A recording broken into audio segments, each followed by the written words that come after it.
Welcome into the Financial Freedom Roundtable, where each week we break down complex financial topics so you can more easily understand them and, more importantly, take action on your path to becoming financially free. If this is your first time joining us, welcome.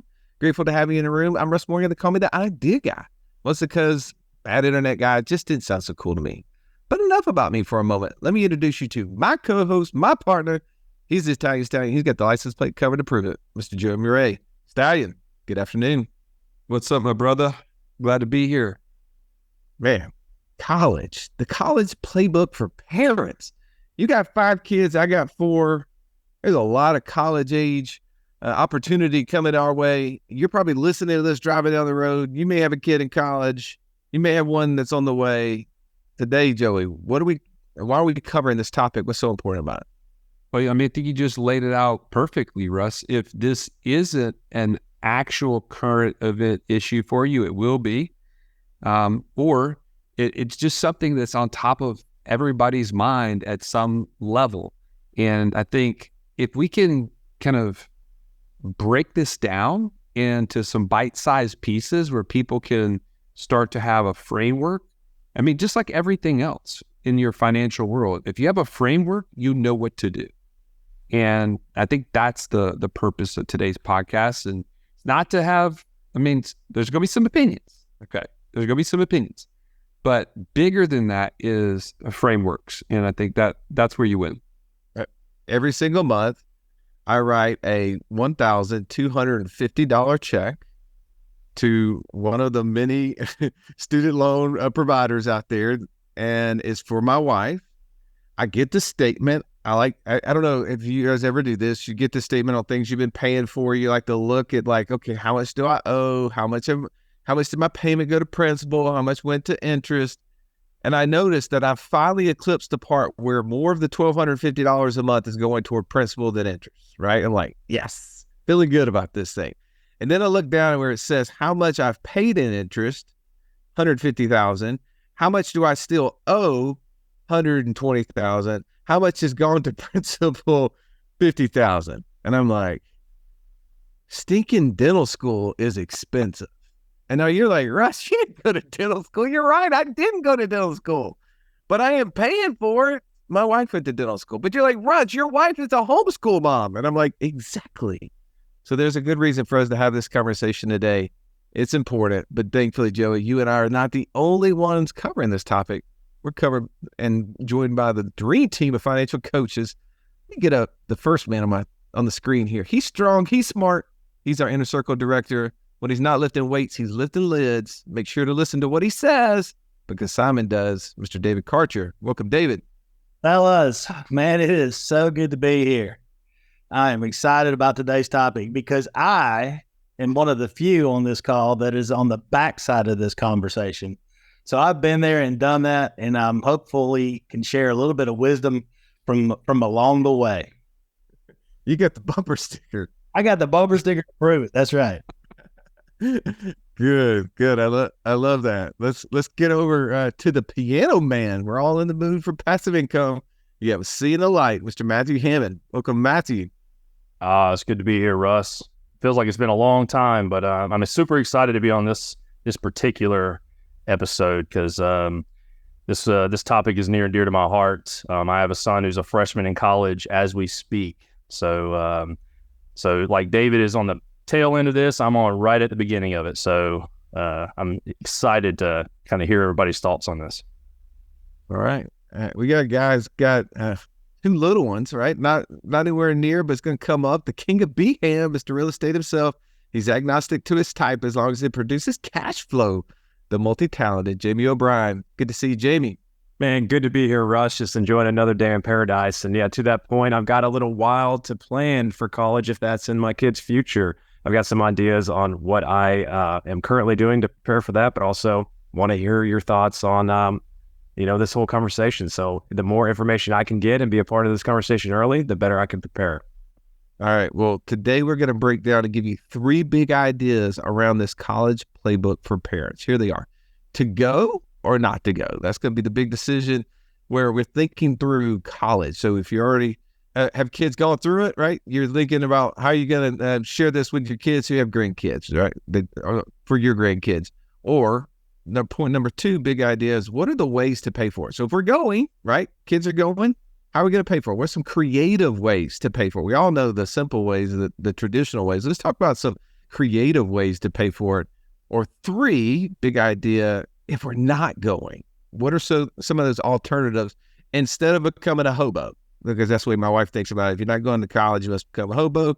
So let's talk about alternatives to going and how could that play out, and maybe how have we seen that play out? You guys good with that? Let's do it. Love it. All right, let's jump in right now.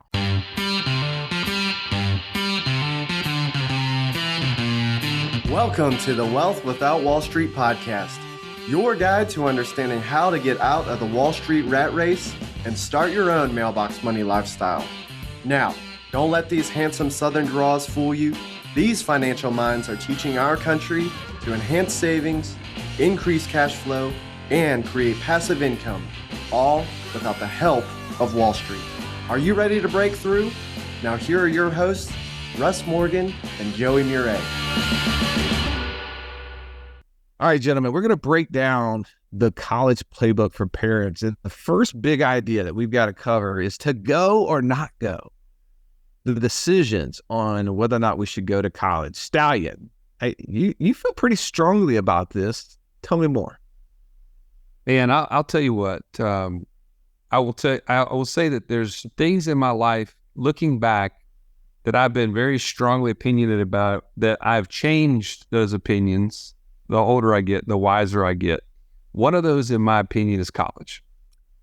It was nailed into my head from an early age. Joey, you got to go to college. You don't want to end up like me. My parents didn't go to college. They didn't have the opportunity. They couldn't financially afford it, so on and so forth. And so I just knew that was the only option for me.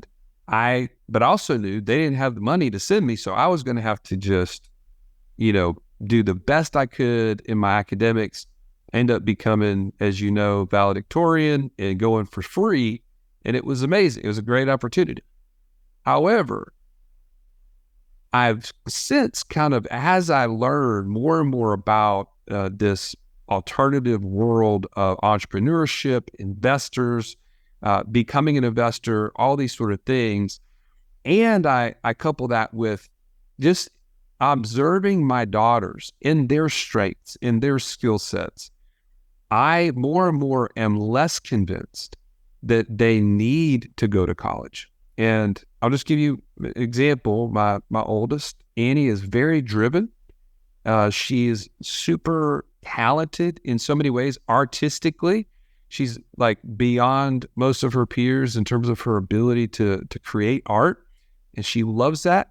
And so my main objective with her has been, why don't, instead of focusing on college, let's consider what we could invest in together and partner on businesses and allow that to become your semi-passive to passive business, and allow that to fund your passion, which is art. So can I want to jump in here, right? So okay. Can I give a flip side to this? Please. Right? You're going to. I mean, you're going to do it whether I say yes or no, but just go ahead. Since we have daughters, right? Like thinking through this, where did you meet your spouse? I met my spouse in college. So if you wouldn't have gone to college, you wouldn't have met your spouse. What I would tell you is this: my God don't make no mistakes. And if he wanted me to meet her, I was going to meet her at college or wherever he deemed necessary. He just deemed necessary that I was at college when I met her. So the point would be, if he wanted you to be in college, he's going to have you in college. Okay, so let's put that off to the side for just a second, okay? Right? Like I'm all in sovereignty of God, and everything was providentially planned, right? But let's break this thing down, because we're riding down the road. We're going to be like, get down into the nitty gritty here, right? So you can't big God me right now. Where did you meet your wife? You met your wife in college, right? So if your daughter, I'm just using the one that you brought up, if this daughter doesn't go to college, where is she going to meet her spouse? She is going to meet the man who will be her spouse in some other location. Here's the thing. I will say this. I actually talked to somebody today about the fact that she could engage with a college ministry that is even not as a college student. And so where she goes and finds her friends group will be important. And I'm happy to be the one to help her navigate those things and to think creatively about who she's around. Yeah, that's just a big point that I think that we need to all be considerate of, is that I met my spouse in college. It was even more providentially planned that my roommate was my wife's brother, right? Like how providentially blessed was I that happened, right? That I didn't even have to leave the house. Like she came to see her brother on a regular basis. That was a blessing. All right, so I'm gonna come over to you, Matthew. Tell me about to go or not to go. Like, what are some of those decisions? Are you pro? You got a kid in college. I'm assuming you're pro. Tell me why. That was a good route for him. So, I'm going to go the old Mark Haraguchi route, and I'm going to say it depends. All right. It depends on what are your goals. Do you want to get expertise in a specific field of study, like cybersecurity or maybe a particular medical field? Or are you just looking to have a Van Wilder experience for the next 4 years? So my son actually came to me. He told me that he wants to partner with a schoolmate to start or buy a pharmaceutical company one day, and he wants to focus on the chemical engineering side of the business, researching and developing new medications. So by all means, in that scenario, get that specialized training in college. But let's look at the flip side. If he had come to me and said, hey, I love art history, so I think I want to get an art history degree, I'd be like, well, so you want to teach art history or be a museum curator? No, I'm just passionate about art history. Well, what do you plan on doing with that degree? I don't know. I just love art history. Okay, great. I have an idea. Let's go down to the library and get you a library card so you can read all the art history books your heart desires.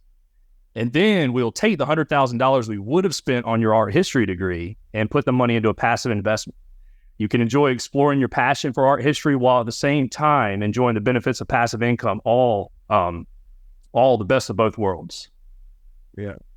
Well, I like your point there. Like, I do think there's a specialized nature to this. And David, I want to come to you now because like you said, you're on the back end of this, 3 kids. What did you guys decide? How did you guys decide for your 3 girls? Yeah. So, the way they say hindsight's always 50-50, right? I mean, I can look back now and say, that was a good decision or that was a bad decision. I've got 3 daughters, and 2 of them went to college and 1 of them did not, right? And so, I can really see it from both sides of that fence. For one of my daughters, she just knew that college was not in her future. She struggled with schooling in high school and she had different passions and none of them fit the traditional college model, right? So we went a different route with her. One of the other daughters knew exactly what she wanted to be from a very young age, right? And it was a specific skill set. And so therefore, we went down that path. And so, to go or not to go, it really is, it all depends answer, right? And what do we ultimately want to do? And is it going to require us spending the amount of money that it costs to go to college to get that answer, right? Have you seen the price of college these days? Wow. There's a few things that the government gets involved in where the price goes up and the a few and the result goes down, right? Like, right, we know that there's a few. I mean, I'm just mentioning, like college. Everything that the government gets involved with. Right. I mean, typically things get better over time and they cost less. The opposite is true when the government gets involved. I agree with that 100%. Jamie, how about you? This is a decision that, you and your wife both went to college, but now you have younger daughters. How are you processing this decision making for them down the road? Like, are you leaning one way or the other? Is this a conversation that you and Blair have even had yet? Yeah, we have had the conversation, and while I don't think college is necessary to be successful in life, there is a point to go into college, and typically that's to get a pass to the world of being an employee, right? That's my mindset, is teaches people how to go be a good employee. In my case, that has been a catalyst to my success in passive income, right? But I didn't have the education on the passive income side prior to college. So it's a twofold conversation in our household. Is I want to prepare my children with an education, which is college is supposed to give them, but an education around finances, around building businesses, around passive income that potentially could help them fund their own college. Or just help them think differently about what college could look like.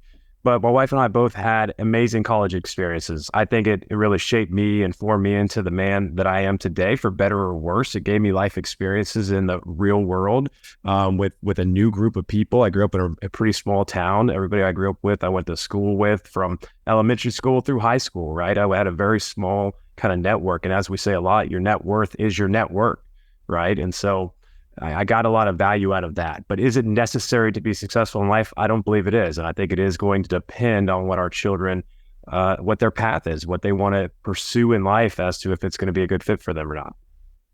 Joey, I know I gave you a hard time on the front end, and it's just because I need to and I have to and I like to. But I also, I'm aligned with you in a lot of the thinking here. I think it goes both ways, right? As employers, right? People who run a business, how many people in our company have college degrees? I don't know and I don't care. The answer is most of them, but the answer is you don't know, because that was not the qualification measure that we used, right? 100%. We use a tool called Culture Index, which assigns that someone takes a survey. It says, this is who I am. This is how I'm gifted as it relates to work, and talks about our autonomy, talks about our processing skills, whether we're verbal, internal, our pace in which we like to move, are we conformists, right? Do we like to follow processes or do we not? All of those things make up who we are. That's what we measured against, right? And then we went and looked at the experience that someone had to back that up. And college was not the experience. It was what work history did they have that showed that they would be successful with those traits that they used in that survey.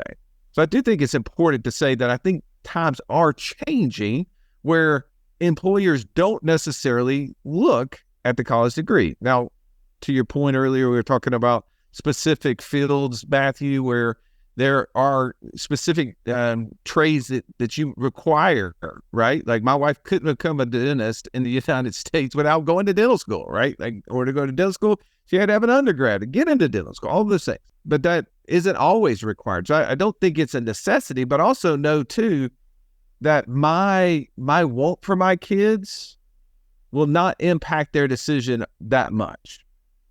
It just don't, right? Like, to be honest, I want all 4 of my kids to be entrepreneurs. And I want that for them because I want them to not have to be dependent upon somebody else. Now, I want them to be dependent upon God, but I don't want them to be dependent upon a job. I don't want them to have to trade time for money for the rest of their lives, or to a point of frustration to where then they come and look for ideas like what they're hearing on this podcast. But I also know that at 18 years old, they're not ready to make that decision. They just don't know. And nor do I know, will they be successful entrepreneurs? And I don't know what is the best thing for them, right? So to a lot of what you guys said is that I'm going to give guidance. I'm going to inform. I'm going to help show them the opportunities. I'm going to show them both sides of the fence, and I'm going to do my best to hopefully help them. But I think that I will have kids. I know 100%, at least my oldest right now, senior in high school, will be going to college. No, she will. I don't know what the other 3 will do. And I don't know if going to college will ultimately be the best decision my oldest made, but we'll see. All right, let's talk about point number 2 here. Alternative ways to pay. So we're going to college now. How are we going to pay for it, right? Everybody knows you can just go get a loan from the government. They hand out loans. just like to hand out, checks, and print money on a regular basis. It's no new surprise to us. But what's a creative way, Stallion, that you've seen people be able to pay for college? Well, I'll just give a quick analogy or just reminder of a case study of somebody that I helped. This was 4 or 5 years ago. This couple was just learning about infinite banking, and they wanted to get something set up, but their biggest challenge was, hey, my son's going to college next year, and I have this cash flow. I was going to just pay cash as we went for his college. And I said, that's great. Do what you want to do. But if you want to start the process of infinite banking, why don't we just build a system around this one particular goal? And it was to pay for college. And I said, rather than paying that cash flow directly to University of Alabama, in this case, why don't we direct that into a system that you own and control and borrow the money for college? Because you have the ability to take on student loan debt and allow that to continue on over the next 4 years, 5 years, however long it is for him to go through school, and allow your system to be capitalized during that time frame.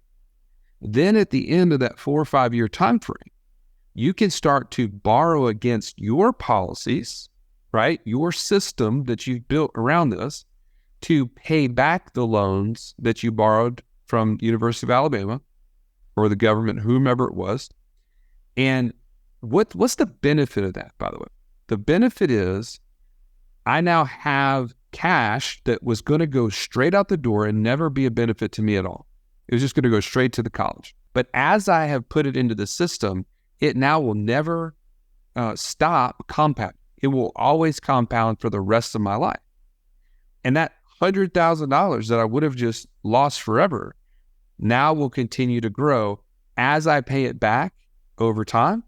And I could even work it out with my son or daughter and have them pay back portions of it if I so chose to. But it gives me options. It gives me the ability to have a cash flow system that I never would have had without it. That was just one strategic way that we used infinite banking in light of student loans to be able to do both. Matthew, give me some alternative ways to pay for college. So one way, it's kind of in the traditional sense, would be to put money into a government qualified 529 plan in order to save for college. Now, the hope is, of course, for that account to grow exponentially over the years and hopefully be able to fully fund your child's college when the time comes. And that's all well and good, but as we know, anything involving the government is going to have a catch. We all want our children to excel in everything they do, and sometimes we get lucky and have a child that's exceptional either academically or athletically. And as a result, they may get a full ride to college, to the college of their choice. So amazing. Not only is my child brilliant, but now I have all this money in this account that I no longer have to spend on college. Russ, I think I know what you would say. Time to buy a boat. Well, now the government's going to come in and say, congratulations on having such an exceptional child. Look at all that money you have in our 529 plan that you no longer have to spend on college. Well, since your child is a rock star and you no longer have to spend that 529 money on college, as a reward for being such a great parent and planning ahead for your child's future, we're going to go ahead and reward you with a 10% penalty and taxes and all the profits you made, your money made in that 529 plan over the years before we let you use that money for a boat. So all I'm saying is I hope the boat isn't too terribly expensive when the time comes. If you've listened to our show for any length of time, you've heard us talk about infinite banking and how we are able to use that concept to create over $50,000 a month in passive income. But it's just not that easy to figure out how does this all connect into my own personal system.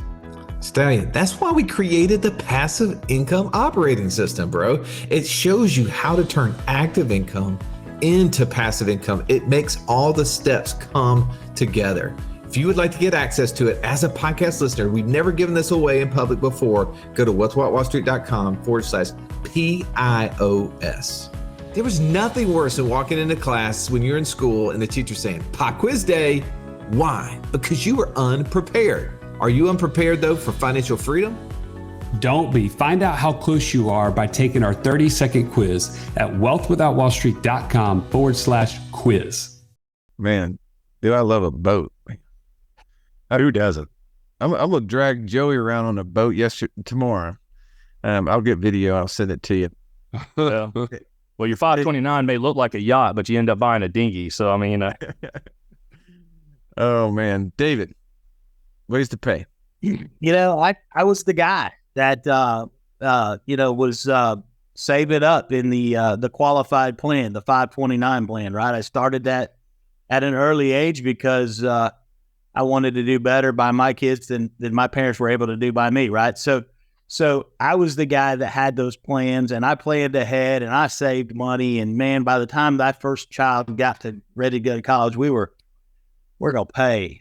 We're gonna pay for college through that 529 plan, no student loan debt, and you know what?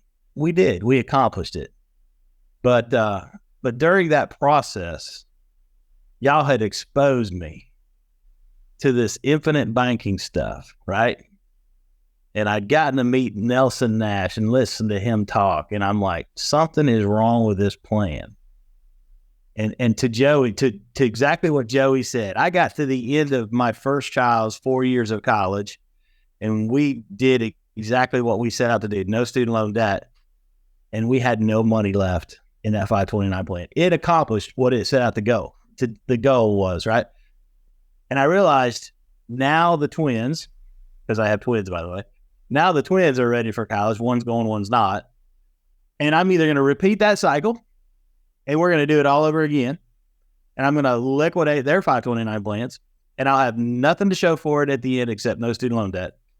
Or I can organize myself, start a system, an IBC policy for the twins, use their monies from their 529 plan, pay the penalty, suck it up, fund those policies, and from those policies, pay the tuition, no student loan debt. Fast forward 5-6 years later, they're out of school. We still have that pool of money that has been growing uninterrupted compound interest for that entire time. And so I have something to show for it in addition to no student loan debt. So I had to take a lump on the first round, but I learned my lesson. I'm gonna, since I've been beating up on Joey, I'm gonna work with you a little bit here on this. You ready? This is a challenge for all of us as parents. You did something I'm not gonna say was bad or good, right? You and your wife decided you're gonna pay for the kids' college. Is that a necessity, David, Joey? No. Do you think that it's our responsibility? Does that make us good or bad? Well, let's do the opposite. Does it make us bad? Let's don't say good because you did it. Does it make us bad if we don't pay for the kids' college? That. But there's a necessity, a thought process that you wanted to do it, right? You wanted it better than what you had for yourself. And while my dad paid a little bit toward different pieces of my college, I mean, for the most part, I took out the loans and I paid them back, right? All 5 years of them.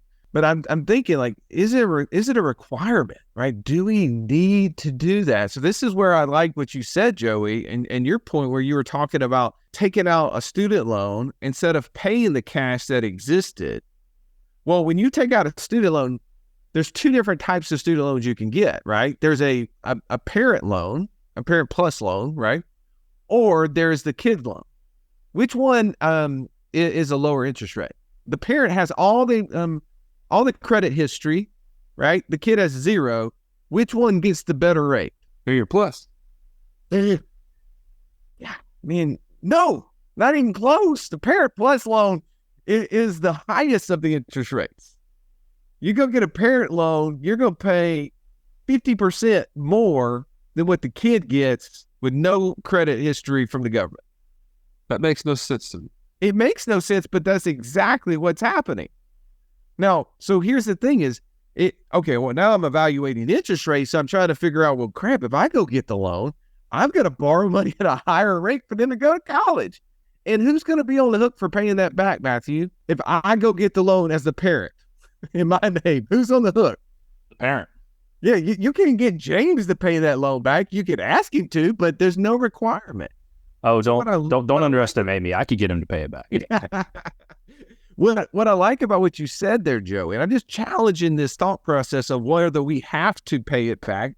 But if we're going to go through this process, you're going to say, well, I have cash to pay for it, but borrowing the money and maybe doing something else with the cash that I have may be more important, right? I'm using arbitrage there. I'm able to earn interest and earn more interest than it costs me to borrow it.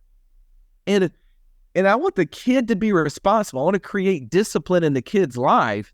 Well, I'm going to put the loan in the kid's name because you're deciding to go to college, right? Like if just play this out with me, Joey. One of your kids says, I'm going to college, Dad. I don't care what you say. I'm going to college. Have at it. You can't keep her from going. She's going. But what you can say is, I'm not paying for it. And she says, okay, I'm going to get my own loan. Now, here's what can happen in this process is that the kid can go. The kid can go and do well in college, get the degree that actually was going to put them ahead, that was going to give them the very specific technical training they needed to keep going. And you're like, man, you know what? I had money to pay for it and I didn't pay for it. Now, do you have the money that you could pay off the loan if you wanted to? Yeah. Absolutely. Do you now have the money that you can give to them to go invest to help them, further in their investing journey? Sure you can. Do you have the money that you can go buy a boat with? You can do whatever you want to with it, right? Like you get to make those decisions. I think that's important, that we don't need to miss that. Because I think so oftentimes we put this pressure that we have to pay for it. And I'm not certain exactly where that came from. I guess it was from a kid that came up with that idea. And it was the kid that was having to pay for it says, well, I'm not gonna, make my kids pay for it. I'm gonna do it next time. And they did. And so then that became the theory. But I think there's ways for us to be good parents and not pay for it. And that creates discipline, and we can reward them, right, for doing well by then ultimately paying for it. And if we use that money as parents, so here's my idea of ways to pay for it. Why don't I use the money that I was going to pay for their college and I go do investing and produce income streams and reinvest that money and produce more income streams and create assets. And when they get out, either I can choose to liquidate assets and pay off debt that they have, or I can use assets to pay the payment for them, right? Because just like I'm paying a dental school loan, here we are 17 years after my wife got out of dental school, but I'm paying it with incomes coming from assets that are greater than me just going and taking a lump sum of money, selling off an asset and paying it off. That's the reason I don't do it. Jamie, you got anything to add before we move on to point 3 here of ways to pay? Russ, you just stole my entire thunder of what I was thinking. A great conversation with you guys. Just a quick story. I had a thought process. I'm a real estate guy. I started doing that when we found out we were pregnant with twins, also David. And part of my strategy was going to be to buy assets that other people paid down that I potentially could sell or refinance when college came, right? But then I learned about the wonderful tool of IBC, and Joey had a conversation with me about what are the goals here. Why don't you take that rental income that you're just storing right now for capital expenditures, repairs, everything else, start this policy on your girls and look where it'll be when they reach college age. What if you could teach them to be responsible with debt, let them pay for their own college, whether they realize they're doing it or not, and then start to allow them to repay that debt if they do go to college, right? But we're controlling that debt within our own system. And so can I give them the financial education like Michaela in our community to build a business to put themselves through college and repay that debt, right? Can we start that process at 14, 15, 16, 17 years old before we even reach that college age? So that's where my mind goes thinking about the future for my girls. I do think there's value. Mike McCallis's book, Profit First, talks about when you put constraints, right, that it makes you create ideas. It helps you get creative with the ways to pay for things. We've had Chris Larson on our podcast. He's in our Passive Income Mastermind. He talked about some of the real estate deals he was doing when he was in college. And, I know people who who literally slept in the closet and rented out their bedroom to other people so that they could live for free, right? Like, you can get creative. And if we create an opportunity for them to be creative, then we can see the fruit of that result. All right, here's point number 3. Let's talk about alternatives to go in. I'm not going to go to college, right? So here's the thought process people are going through at this stage. Either I'm 18 years old, I don't know what I want to do, right? I have no clue, and I don't want to spend $100,000 and realize 4 years from now that I still don't know what I want to do. And we know those stories, those exist. Or I know what I want to do right now, and it doesn't require a college degree to do it, right? So that's the premise in which we're going to answer this from. So David, I'll let you go first. So alternatives to go into college based upon one of those 2 thought processes. Yeah, I think first of all, I think, the value of the degree maybe doesn't carry as much weight as it did in the past, right? And I think that's really why we're wrestling with this topic. So, yeah, and I know so many entrepreneurs, right, that are tradesmen in various, industries, right, that make great livings, right? And so there's such, if I'm not college material, right, then maybe I go out and find a mentor, right? Somebody that does something that I enjoy, that I can be an understudy, an apprentice. There's so many different apprentice programs and options and opportunities to learn a skill set, to learn a trade, and then to become well compensated within that craft. So college is not necessarily an answer for everybody, nor is working at your favorite fast food restaurant, right? There's always something in between, and I would say seek out mentors, seek out people who would be willing to pour into you, to give you a non-college type of education. By the way, David, I'm going to piggyback what you're saying. How many people, Russ, just have we interviewed on this podcast that mentioned to us how they got their start was they went to somebody who had a proven track record from the front of the stage. They went to an event, and this person is speaking from experience, either in real estate investing of some sort at a high level, and they went up and they had a unique skill of some sort. In many cases, it was just time. And they just said, hey, I want to help you do whatever you need help with. And for that, will you just show me a project? Will you just walk me around a project for 2 weeks or whatever? I'll build you a whole website. Like, they took something that they had and they went to that person. And that was their start in now a multi-million-dollar career in whatever that skill set was. And I would venture to tell you that we know the value of a college degree because there's a bill, right? There's $100,000 or whatever. Like, we've thrown that number around because we know it's real. There's an actual bill you get. But people will very rarely go and offer their time to somebody else for free in exchange for an education. And here's what I would say. The people that we blindly go sign up for classes at a university very rarely have the skills and or the knowledge to provide that sort of income that person from the front of the stage has a proven track record of creating. Why wouldn't I knowingly give up my time to go work with that person versus blindly spend $100,000 to get under somebody that may have never made any more money than what they're making currently right now? Like, that doesn't make sense to me. And I think that is a mindset that we need to challenge around this idea of college. That's the kind of in there. We have a mentor who says that he hates the saying, "Let me pick your brain." He despises it. He says, I get 100 DMs a week, and it's like, man, can I jump on a 15-minute call with you? Can I get on a 30-minute call with you? I want to run this idea by. He's like, no. One, I don't have time to have all those conversations.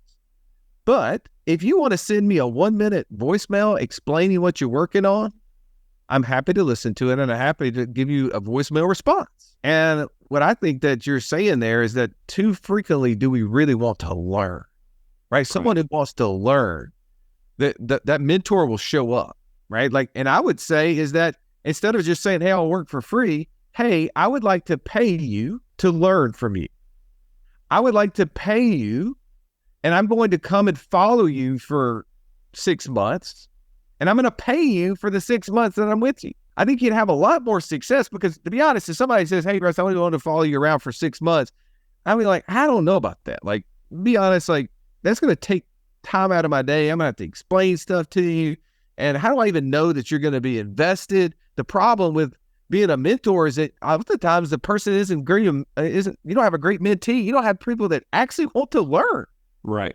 But if I have somebody that says, hey, Russ, I want to come and spend time with you for the next 6 months. And by the way, tell me what I need to write you a check for each month as I show up. Okay. Now that's a little bit different game. Not that I just am doing it for the money, which I am, by the way. I love money and I need more of it, right? I got a jar, I put it on top of my refrigerator. I'd like to put more in it. That's where you come in. What is he referencing there, Stallion? But it's that you do get an opportunity to see like, well, that person is invested, right? I go to college. Don't I have to put money in? Do not have to pay people? And then do I not have to show up and listen to what they're saying? I mean, it's the same concept. I might challenge that last part because to my knowledge, you never really showed up to college and you still got a degree. So I'm not certain about that last point, but we can move on. Hey, you learn efficiency. Do you have to show up all the time, right? Like it's the 80-20 rule. I figured out what was the 20% is going to have 80% result. Jamie, let's talk about the alternatives to going here. Yeah, I mean, you guys have touched on a lot of them, right? I touched on a little bit earlier. Is can we as parents, and this is what goes through my mind, is as kids who are well short of college age, can I start to bring them into some sort of business development or business growth before that time? Teach them the fundamentals. College is about getting an education, right? That's kind of what it's framed to be. But what is an education? Can I tell you how many times I've used organic chemistry in my life after college? I don't even know how to spell organic chemistry half the time, right? So, I mean, there's no education there. It was stuffing a bunch of stuff in my brain to hopefully pass a test, to hopefully get that degree, right? Can we provide some sort of beneficial education to our kids? Can they learn a technical trade? Some of the most successful people I know have gone into a trade of some sort. Now, a lot of them went to college, some didn't. But I think trades are very undervalued in America right now. Can we start maybe as a tradesman and grow that into a business owner, right? Can we teach our kids how to do that over the course of a period of time? So those are the alternatives that come to my mind kind of right away, is that it's about education. College just gets education wrapped in a pretty bubble with a bow on it, right? So what are we actually educating our kids on? Matthew, what's an alternative way to go? You're not going to go to college. What's an alternative where you don't end up as a hobo, as my wife might think? Well, first, before I even get into that, I got to say, Jamie, that was obviously money well spent on your degree if you don't know how to spell organic chemistry. I feel like that should have been taught on day one, but, I may be exaggerating just a tad on that. but let's look at it from this kind of scenario. So, all right, you're 18 years old, you have $100,000, and you have the option of going to college, but you have no idea what you want to do. Well, if I was that person, I was the 18-year-old that had no idea what I wanted to do, but I was taught that I needed to go to college. So I went to college. I basically picked the major that I disliked the least, and I went through it. But let's say, all right, so let's say you pick a major, you get through a couple years of college, and you realize, you know what, this is not for me. So I'm going to change my major. Well, can you go to the college board or the financial aid office and say, hey, I really didn't like those first 2 years of my choice. Can I get a refund on those classes so I can start a new major? No. How about we turn it around and actually think of it like this? All right, well, if I don't know what I want to do in college, why don't we do this? I have $100,000. Why don't I spend it on a course to learn how to run a business, to start a business? Let's say just using short-term rental business for an example. All right. You're spending a fraction of the cost for this course to learn how to run a short-term rental business. And let's say you get 2 years in and you built this business up and it's generating cash flow for you. You're making money. But let's say you determine, after a couple of years of running it, it's really just not for me. Hospitality is just not my niche. I really don't want to do this anymore. Well, guess what? You can sell that business. 2 people on this call right now sold a short-term rental business for a hefty profit. You can sell that business. You can go into something else that you're interested in, that might be a better fit for your investor DNA. So, I mean, you just got to think outside the box. You have to really have to change your mindset and get away from all these traditional ways of thinking. What a great example there. Stallion, you and I are currently trying to set up businesses for our kids, showing them an example. So I'm gonna quickly hit mine. I'll let you hit yours. My wife is adamant that our daughter has to go to college or has to have a plan otherwise, right? And I'm like, okay, well, we're trying to buy online businesses right now. We're taking this course, and I want to show her that it's possible. And I said, well, what if we took, $20,000 or $25,000 a year, instead of spending it at college, we bought a digital business. And I've been looking at these businesses, and I feel like you can get about get a business that's producing profit, and you pay about 2 to 3 times what its net profit is, right? So let's just use $30,000. So I can make $10,000 a year, right? And buy a business for $30,000. That's about what we're finding. So $10,000 of in my pocket after expense revenue for paying $30,000 for it. So that's what, $830 something a month. Sure. If I end up buying 4 of those, right, every year, go to college, or instead of going to college and spending $30,000, I take that same $30,000, I buy another one of those businesses. I'm at $16,000, right? And then upwards. And then now I'm up there, whatever, I got like $2,400 a month, $2,500 a month. So I'm making $30,000 in passive income, right? A business that's required maybe an hour a day to spend time in. So I'm trying to show my wife that, hey, our daughter's thinking about going into like nursing school. And, typical brand new nurse is somewhere in that $30,000 to $45,000 a year range, right? I'm like, well, what if she was here and she could make $30,000 to $40,000 a year from these 4 businesses? And to your point, Matthew, yeah, now she's got a business that's kicking out, $30,000, $40,000. So 3 times that. So what's the value of her business? So if she decides that's not what she wants to do, she now has an asset that she can sell. But I was like, but what's the difference? She goes to college, she spends the $30,000 a year, comes out making $30,000 to $40,000 a year, and that's where most people are if they can find the job. But how many hours out of the week does she have to work as a nurse? 35 to 40 hours a week. Yeah. Well, if she's in this business, she's working maybe 4 to 10 hours a week.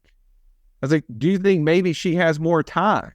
Can she figure out, other things, other hobbies that she enjoys doing with that extra time, making it roughly the same amount of money? Or now that she has all that extra time, can she spend that time trying to figure out ways to grow the thing that's worth $30,000, right, a year, into being $40,000 a year, $50,000 a year, $60,000 a year? Because the only way that she's going to grow from making $30,000 to $45,000 a year as a nurse is going back to college, right? Going back to school, getting more specialized in the degree, or spending way more, more time doing overtime and all that stuff. Well, there's ways to invest in herself outside of that. And so I'm using that as one of my little case studies, and we'll see if we can buy a business over the next 30 days and start proving it out. But that's my example. You have a daughter doing a land business. Yeah, I'll just, give a shout out to the landgeek.com if you haven't checked out Mark Podolsky and his group. My daughters attended a boot camp with me 2 years ago, and we had such a great time. I had no idea that they were going to enjoy the whole business model as much as I thought they would. And so here's my daughter. She's not even 16, and she's like, hey, tell me about how we could get started on a land business. And I'm like, really? You want to do that? She's like, yeah, this is super interesting. And so we literally got her started on even land arbitrage, where she was buying land from another investor, not having to do any of the research on the county, not having to do any mailers. She just bought existing wholesale property and turned around and was reselling it on Facebook Marketplace or landmodo.com.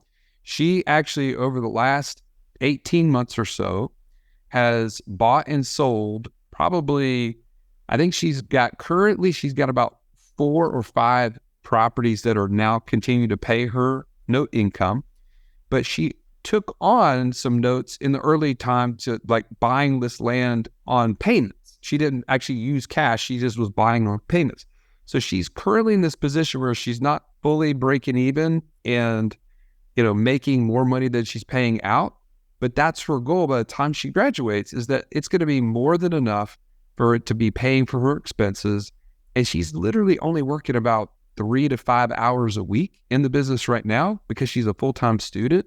She's an artist, and she actually plays golf for the high school, local high school. So these are things that, she set the foundation for something that could easily become her source of income in the results 10 months.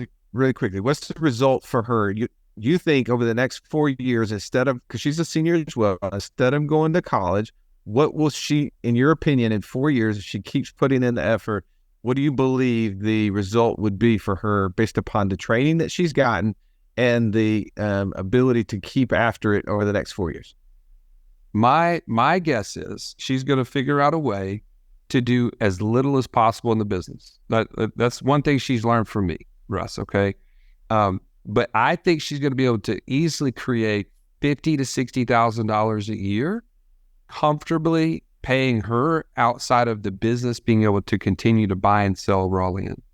And that's a pretty low number over the next 4 years. That's awesome. All right. Well, this was a big topic. It took us a while to get through it. Hopefully, as we went through these 3 points to go different ways to pay and alternatives to go, and you got some insight for a kid who maybe you're considering whether or not they should go to college, who should pay for it, and what are alternatives to it. So we appreciate you listening. As always, please share this with somebody else who needs to hear it as well. Have an amazing day. This has been the Wealth Without Wall Street podcast. Don't forget to subscribe to the show to break free of the Wall Street mindset and begin building wealth on your own terms in places you understand so that your wealth will never run dry. See you next episode.